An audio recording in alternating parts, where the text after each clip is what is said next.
years after the Revolutionary War, the United States of America and Great Britain were still at odds. Great Britain disliked the U.S. for trading and giving goods to France, while the Americans disliked Great Britain for capturing their merchant ships, taking their goods, and impressing their seamen to fight in their war against France. This set the stage for great moments in triumph and tragedy as the two countries declared war on each other, which we call today the War of 1812. After many early skirmishes with British forces in Canada and on the Great Lakes, the war moved right here to the Mid-Atlantic region and the capital of the young United States, Washington, D.C. On August 24, 1814, fresh off their victory at the Battle of Bladensburg, Major General Robert Ross of the British marched a group of redcoats into Washington, D.C. and occupied the city for 26 hours. Since they had control of the city, they burned numerous important buildings such as the White House, Capitol Building, and 6 other public buildings. If not for a major storm called the Storm That Saved Washington, countless more artifacts and history would have been lost.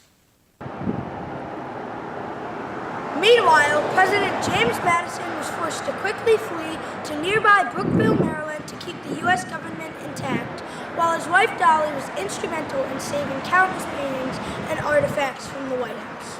Brookville is still known today as the United States Capitol for a day. The tragedy of the burning of the U.S. Capitol was immense. The loss of life was minimal on both sides, but the major loss was Washington, D.C. itself. It would take years to rebuild the White House and other important government buildings.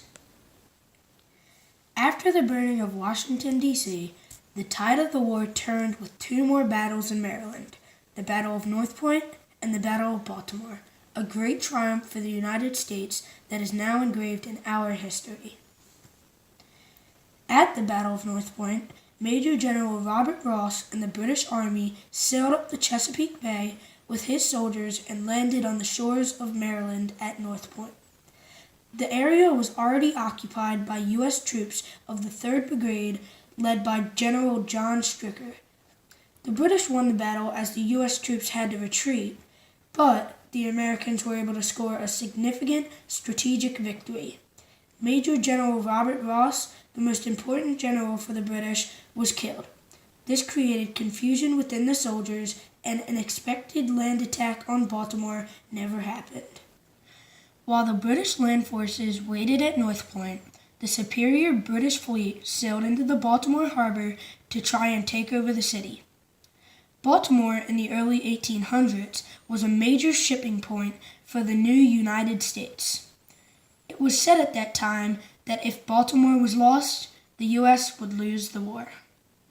The U.S. suffered major naval losses just in preparation for the attack at Baltimore, as they had to sink ships in the harbor before the British came. The U.S. sunk 4 Wasps, which are big ships used for war and trading goods in the 1800s. The battle for Baltimore started in earnest on September 13, 1814, when the British brought a fleet of 16 ships and parked in the water where the modern-day Francis Scott Key Bridge stands, and started a bombardment of the fort at the south of the harbor's entrance. British Admiral Alexander Cochrane knew that to secure the city of Baltimore, they would have to take out the 5-star fort known as Fort McHenry. Meanwhile, inside the fort, Major General George Armistead commanded about 1,000 American troops defending the fort from the raining of the British bombs and rockets. For 25 hours, the British fired rocket after rocket. The British had very strong naval cannons and fired about 1,500 to 2,000 bombs and rockets at the fort. The Americans were limited to cannons like these that could barely hit the ships in the British fleet. The soldiers in the fort also faced a challenge when the fleet launched a diversionary attack to distract the Americans so British soldiers could enter the east side of the city. Baltimore was prepared and repelled the attack. After 25 hours, the British fleet withdrew from the Baltimore port on September 14th, and the American flag was once again raised to fly high over the fort. With victory secured, there was a safeness in Baltimore, with only 4 deaths from the battle. As our flag was still there, Francis Scott Key felt the incredible relief of victory and wrote what we now know as our national anthem, the Star-Spangled Banner. The Battle of Baltimore was won, and there was no more harm to the East Coast from the British. The British signed the Treaty of Ghent in December 1814, and the war would end with the Battle of New Orleans in January 1815. What defines tragedy for the War of 1812?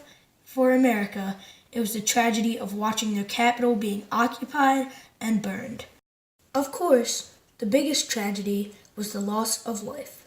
2,260 Americans were killed and another 4,500 wounded in the 3-year pursuit between the two countries. But in total, the War of 1812 should be viewed as a major triumph for the United States of America. They found a rallying cry in their new anthem, the Star-Spangled Banner. They showed that they had a strong army and militia and could stand on their own 2 feet. They were able to fend off the British and prove that the United States could be an independent country. America could finally handle itself in world affairs.